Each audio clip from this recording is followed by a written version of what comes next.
오늘 우리에게 주시는 하나님의 말씀은 신약 성경 빌립보서 1장 3절에서 6절까지입니다. 빌립보서 1장 3절에서 6절 우리 한 목소리로 읽도록 하겠습니다. 시작. 내가 너희를 생각할 때마다 나의 하나님께 감사하며 간구할 때마다 너희 무리를 위하여 기쁨으로 항상 간구함은 너희가 첫날부터 이제까지 복음을 위한 일에 참여하고 있기 때문이라. 너희 안에서 착한 일을 시작하신 이가 그리스도 예수의 날까지 이루실 줄을 우리는 확신하노라. 아멘. 장 도미니크 보비라고 하는 프랑스 사람이 있습니다. 1990년대에 세계적인 여성 잡지 이 엘르라고 하는 여성 잡지의 수석 편집장으로 활동을 했어요. 이 사람은요, 잘생긴 외모에다가 또 언변도 뛰어났습니다. 그래서 당시 프랑스 사회에서 아주 인기가 많은 잘 나가는 엘리트였어요. 그런데 이 사람이 어느 날 아들과 함께 연극을 보러 가기 위해서 차에 딱 탔는데 뇌졸중으로 쓰러지고 맙니다. 그리고 20일 동안 사경을 헤맵니다. 기적적으로 깨어났는데 깨어나 보니까 온몸이 마비가 돼버렸어요. 정신은 선명해요. 의식은 선명한데 뇌졸중으로 인해서 몸의 모든 부분이 마비가 된 상태, 이것을 락트인 증후군이라고 부릅니다. 스스로 할 수 있는 게 아무것도 없는 상태가 되어버렸어요. 몸을 꼼짝 못하고요. 그리고 말도 못하고요. 심지어 음식을 스스로 먹지도 못하고 침을 삼키지도 못하는 정도. 그러니까 아무것도 할 수 없는 그러한 전신마비의 상태가 되어버렸습니다. 그렇게 인기가 많고 잘 나가던 사람이었는데 하루아침에 이 전신마비가 되고 나니까 이 의식이 멀쩡하잖아요. 얼마나 힘들고 마음이 낙심이 되겠어요. 그런데 그 사람도 그렇지만 그의 아내도 또 두 아이도 가족들도 친구들도 그 상황에 큰 충격을 받았습니다. 온몸이 마비가 되어서 움직일 수 없었는데, 그런데 딱 한 군데 왼쪽 눈꺼풀을 움직일 수 있었어요. 그래서 이 왼쪽 눈꺼풀을 깜빡깜빡 하는 것을 신호로 삼아서 의사소통을 했습니다. 예를 들면 이런 거지요. 한 번 깜빡하면 예, 두 번 깜빡깜빡하면 아니요. 이걸로 이제 의사소통을 했어요. 그러다가 이 눈 깜빡이는 것을 프랑스어 알파벳하고 연결시킵니다. 예를 들어서 한 번 깜빡하면 A, 두 번 깜빡하면 B, 또 문장의 마침표는 그저 눈을 감아버리는 것. 이렇게 해서요, 한 문장을 만들어내는데 하룻밤을 꼬박 세우기도 했습니다. 놀라운 것은 이 과정으로 책을 한 권 써내요. 그 책 제목이 잠수종과 나비라는 책입니다. 얼마나 대단해요. 얼마나 놀라운 책입니까? 그런데 그 책에 나오는 한 글귀가 있습니다. 제가 읽어드릴게요. 끊임없이 입속에 과다하게 고이다 못해 입 밖으로 흘러내리는 침을 정상적으로 삼킬 수만 있다면 세상에서 가장 행복한 사람이 된 기분일 것 같다. 이 짧은 한 문장이요, 저희 마음에 큰 울림으로 남더라고요. 그 사람의 이 표현은 우리에게 깨닫게 해주는 것이 참 많습니다. 흘러내리다 못해 이 주체할 수 없는 이 침을 삼킬 수만 있다면 저는 세상에서 가장 행복한 사람입니다.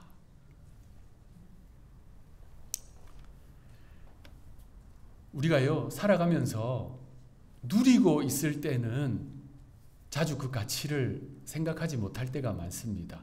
그런데 그거 읽고 나면 그때 침을 제대로 삼킬 수 있는 것만으로도 얼마나 큰 행복과 감사의 제목이 되는지 늦게 깨닫게 된다는 것이지요. 세계적인 소설가 로버트 루이스 스티븐슨이라는 분이 있습니다. 스코틀랜드 출신인데 그가 쓴 작품들 여러분들도 아세요.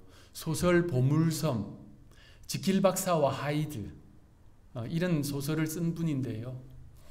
그가 이런 말을 남겼습니다. 세상은 온갖 것들로 가득 차 있기 때문에 우리는 모두 왕처럼 행복해야 할 것입니다.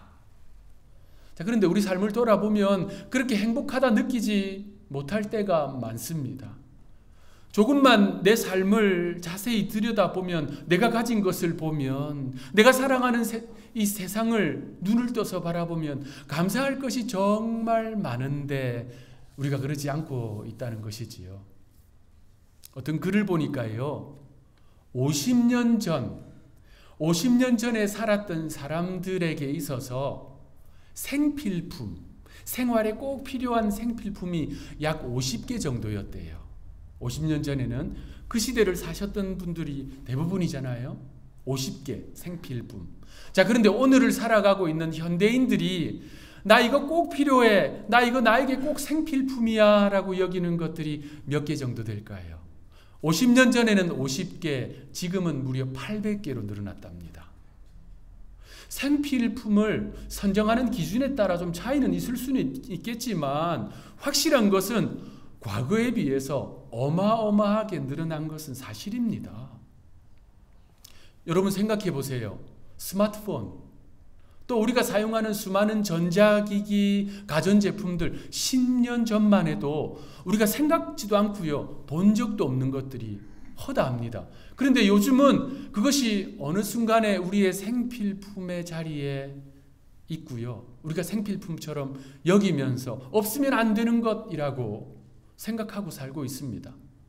그 수백 가지의 것들을 가졌는데, 옛날 왕들보다 훨씬 많은 것을 가졌는데 왕들처럼 만족함이 없고 행복감이 없고 감사함이 없는 분명한 이유는 가진 것이 아니라 가지지 못한 것을 주목하고 있기 때문입니다. 우리가 다 잘 아는 헬렌 켈러, 보지도 못하고 듣지도 못하고 말하지도 못하는 삼중의 고통이 있었잖아요. 그러한 어려움 속에 있었지만 이 헬렌 켈러가 타임지가 선정한 20세기의 가장 영향력 있는 인물 100인 안에 선정된 이유가 무엇일까요? 헬렌 켈러가 이런 말을 했습니다. 나에게는 너무나 많은 것이 주어졌습니다. 그렇기 때문에 나에게 어떤 것들이 없는지 생각하면서 머뭇거릴 시간이 없습니다. 헬렌 켈러가 그렇게 위대한 삶을 산 분명한 이유가 이 한마디 안에 다 담겨 있는 것 같습니다.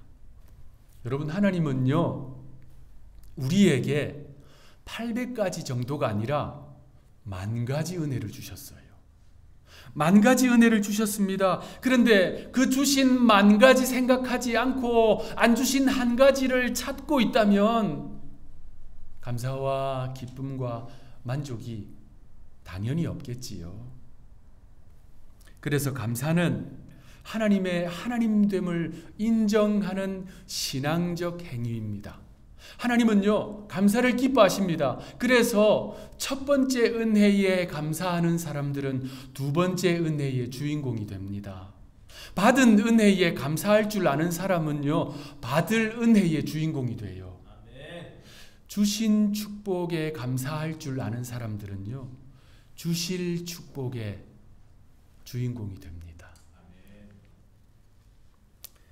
여러분들도 아마 보신 적이 있을 건데요, 생로병사의 비밀이라고 하는 텔레비전 프로그램이 있습니다. 사람의 건강과 관련해서 아주 유명한 프로그램이지요. 명의들이 나와서 이 건강에 관련되어 있는 중요한 정보들을 제공해주는 유익한 프로그램입니다. 수년 전에 이 생로병사의 비밀에서 행복한 삶을 살아가는 사람들이 가진 공통적인 특징에 대해서 다루었어요. 궁금하잖아요. 삶을 행복하게 살아가는 사람들이 어떤 공통적인 특징이 있을까? 뭘까요? 감사였습니다. 그래서 그 주제가 감사의 힘이었습니다. 그죠? 일상을요, 대단한 것이 아니라 사소한 감사들로 채워갔더니 사람의 삶이 바뀌더라는 거예요.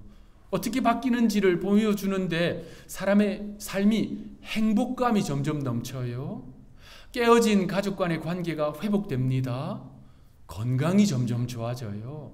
병원에 입원한 분들은 건강이 점점 좋아져서 건강하게 퇴원을 했다는 거예요. 왜 이러한 현상이 일어날까? 왜 이러한 결과가 일어날까? 정신의학적으로, 뇌과학적으로, 심리학적으로, 외과적으로, 내과적으로 전문가들, 명의들이 나와서 이 감사의 순 기능에 대해서 설명을 해주는 거예요.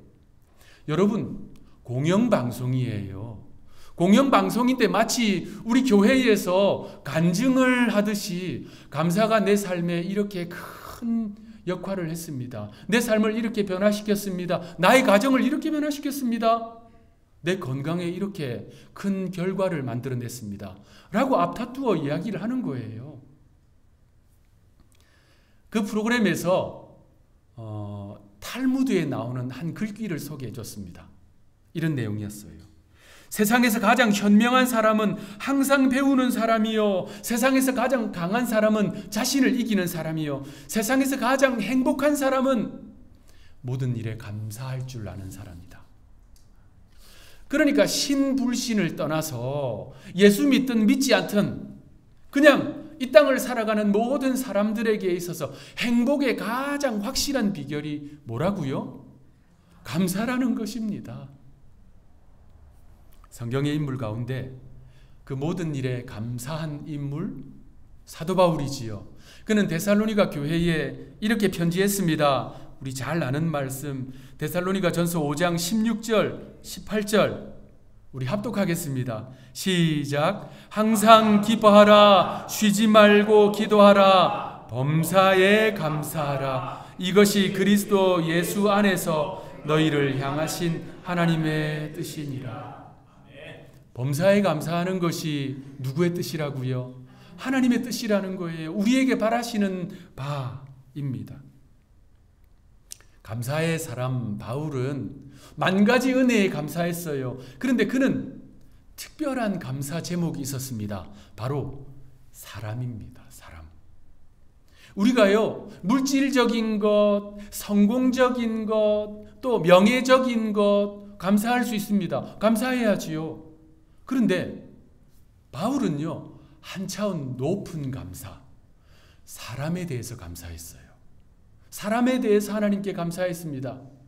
그것이 왜 높은 차원의 감사인가? 우리의 일상의 삶을 한번 생각해 보세요. 나에게 제일 큰 행복감을 주는 존재도 사람이고요. 나에게 제일 큰 절망감을 주는 존재도 사람입니다.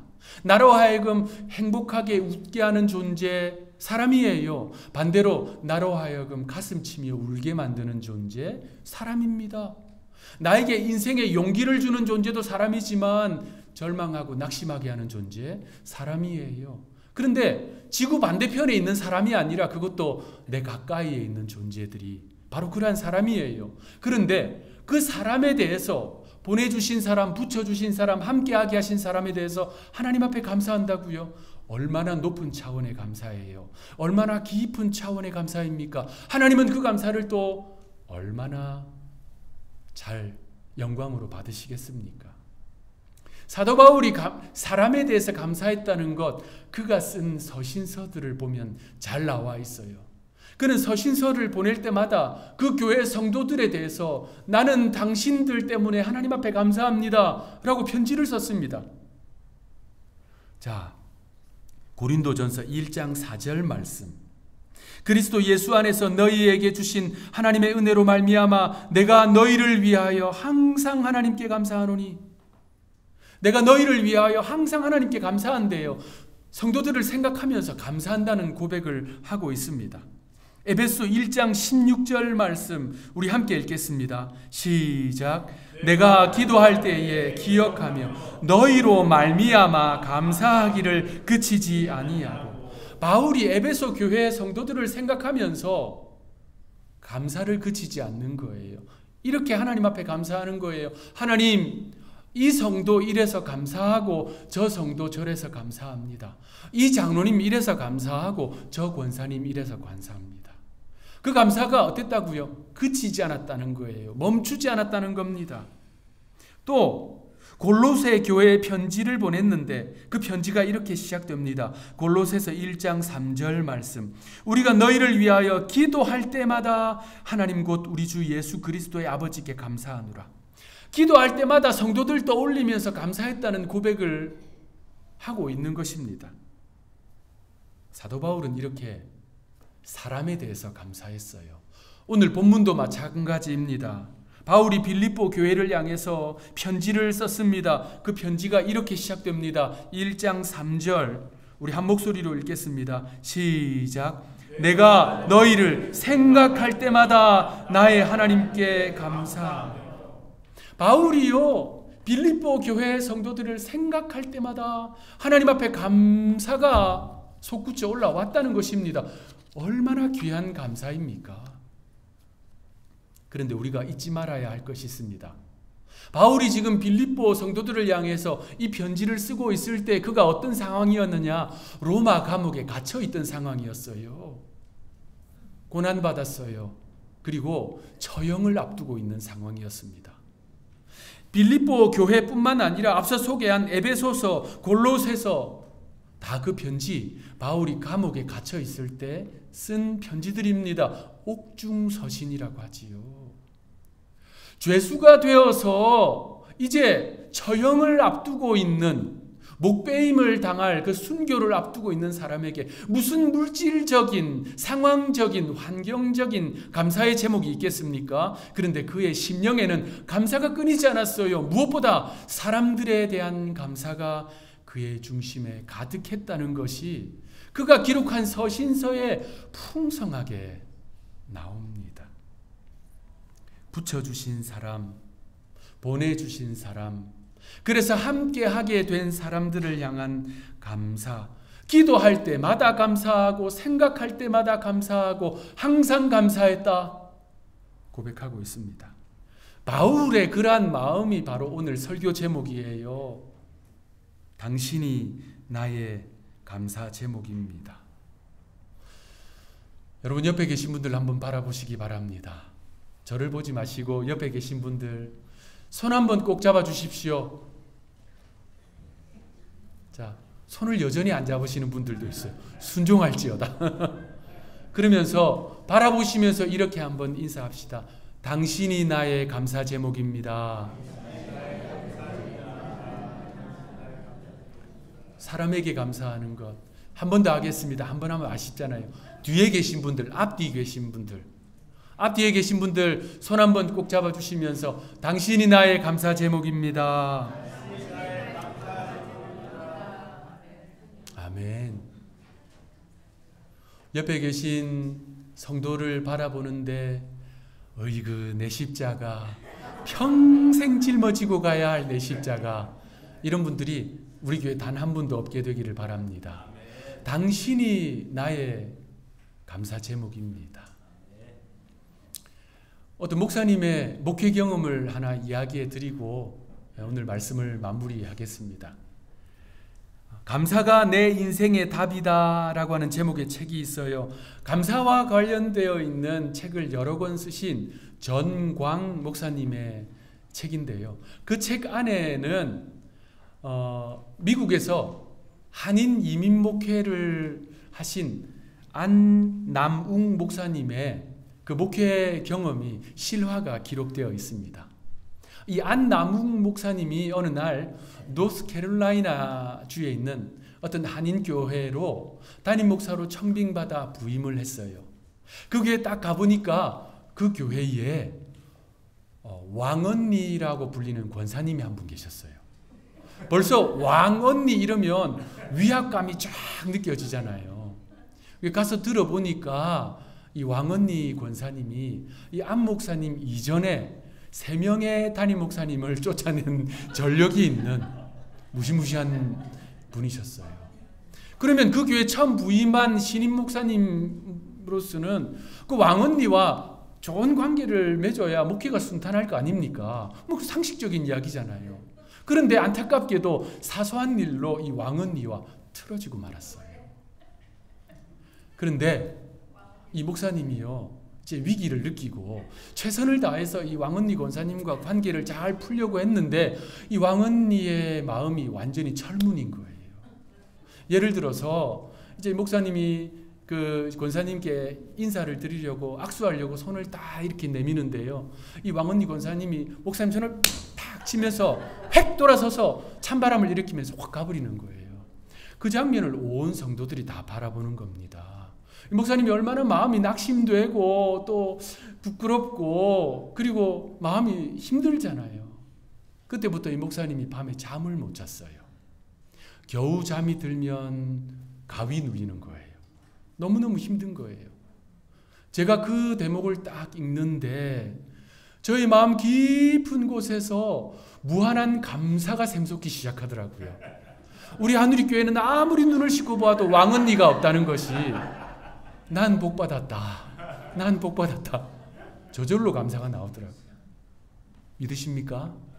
예. 이 안 목사님이 나 이러다가 병나겠다. 큰 병 얻겠다 하고 교회를 사임하려고 생각을 하다가 이제 그래도 그냥 사임서 내지 않고 하나님 앞에 3일 금식 기도를 해야 되겠다 생각했어요.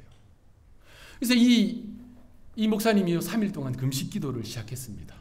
금식 기도하면서 자기 안에 있는 모든 것들을 하나님 앞에 다 토해내고 닭똥 같은 눈물을 뚝뚝 흘리면서 기도를 했어요. 기도가 마치자 하나님이 그의 마음에 평안과 위로를 주시더라는 거예요. 그러면서 하나님이 이 안 목사님의 마음에 이런 이야기를 마음을 갖게 해주셨대요. 너는 왜 미워만 하고 감사할 줄 모르니?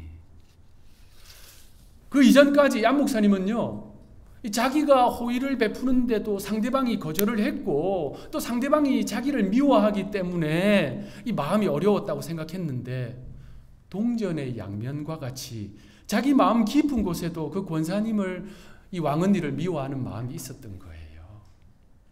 그래서 이 목사님이 그 순간에 큰 결심을 하고 뭘 했냐면요, 왕언니에 대한 하나님께 감사의 제목을 써내려가기로 작정했어요. 3시간 동안 끙끙거리면서 쥐어짜면서, 그분 표현이 쥐어짜면서 쓰고 썼는데 50가지를 썼대요. 놀랍지요? 50가지를 딱 쓰고 읽어보는데, 하나하나 보는데 쥐어짜고 썼잖아요. 그러니까 마음에 감동이 없는 거예요. 그래서 이 목사님이 이거 그냥 툭 찢어버리고 버려야겠다 생각했는데, 또 한편으로 성령이 그런 마음 주셨겠지요. 기왕 쓴 거 100가지 채워보자. 지금까지 쥐어짰는데 더 쥐어짜야 되잖아요. 그래서 이분이 또 쥐어짰어요. 새벽까지 썼어요. 어차피 뭐 잠도 안 오고 새벽까지 쥐어짜가지고 100개를 딱 썼어요. 쓰고 뚝 읽어보는데 마음에 감동이 오는 거예요. 이분도 이렇게 교회에 수고한 점이 많은데, 이렇게 귀한 점이 있는데, 이렇게 헌신한 점이 있는데 내가 그동안 못 봤구나. 이 목사님 마음에 변화가 일어나는 거예요. 그런데 목사님의 변화는 일어났지만 왕언니는 안 변했잖아요. 그래서 이 마음을 전하고 싶은데 걱정과 두려움이 앞서는 겁니다. 그래서 남들 다 자는 새벽에 몰래 그 권사님 집으로 가서 우체통에다가 100가지 감사 제목 쓴 거 톡 넣고 도망치듯이 집으로 왔습니다. 자, 그런데 3일 동안 아무런 무슨 반응이나 연락이 없는 거예요. 그래서 이 목사님은 아이고, 그 글이 이 왕언니를 더 노엽게 했구나. 난 이제 그만둬야 되겠다. 걱정하면서 주일이 딱 되었어요. 주일이 되어서 아니나 다를까 왕언니가 딱 교회에 들어오는데 눈이 딱 마주쳤어요. 그런데 이 왕언니가 평소와 너무나도 다르게 목사님을 향해 손을 들고 막 뛰어오더니 목사님 손을 덥석 잡는 겁니다. 그리고 하는 첫 마디가 목사님이 사람이세요? 충격을 받았어요, 그 말에. 그리고 이어지는 이야기가 나는 목사님 쫓아내려고 그렇게 못되게 굴었는데 100가지 감사 제목이라니요. 우체통에서 그걸 꺼내서 읽고 출근하다가 눈물이 쏟아져서 하마터면 사고 날 뻔했습니다. 이 일로 왕언니와 목사님이 극적으로 화해를 해서 이후부터 행복한 목회를 했다는 아름다운 전설이 있습니다. 저는 우리 교회에서 100가지 감사 제목 써서 우체통에 몰래 갖다 넣는 분이 한 분도 없게 되기를 바랍니다.